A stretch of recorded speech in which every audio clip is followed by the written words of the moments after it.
আজ মঙ্গলবার বাড়িতে চলে এসেছে স্বয়ং বজরংবলী। দেখো বন্ধুরা, স্বয়ং বজরংবলী বাড়িতে এসে সিঁড়ির উপরে এসে বসলো। তাই বজরংবলীকে খেতে দিয়েছি। দেখো বাড়িতে বানিয়েছিলাম তাল বড়া, তাল বড়াই খেতে দিয়েছি। তাই কি ভালো খাচ্ছে, তোমরাও দেখতে পাচ্ছ কি সুন্দর এবং শান্তি করে খাচ্ছে। আমার বানানো তাল বড়াটা সত্যি সার্থক হলো। তাই বজরংবলী নিজে হাতে খেলো, খুব ভালো লাগলো, শান্তি লাগলো দেখলে। তাই তোমাদের সঙ্গে একটু শেয়ার করলাম।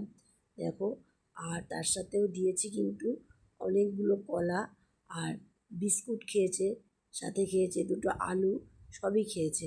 তাই তোমাদের ভিডিও করলাম, ভালো লাগলো। আজ মঙ্গলবারের দিন এই ভিডিওটা দেখে কিন্তু তোমরা অবশ্যই একবার জয় বজরংবলী বলো। আর তোমরা কারা কারা বজরংবলীর ভক্ত সেটাও জানাতে ভুলো না। আর কেমন লাগলো সেটা কিন্তু অবশ্যই জানিও। ভালো লাগলে জয় বজরংবলীর নামে আমার চ্যানেলটা সাবস্ক্রাইব করে দিও। আবার তো তোমাদের সঙ্গে নিশ্চয়ই দেখা হবে। জয় বজরংবলীর জয়, জয় বজরংবলীর জয়।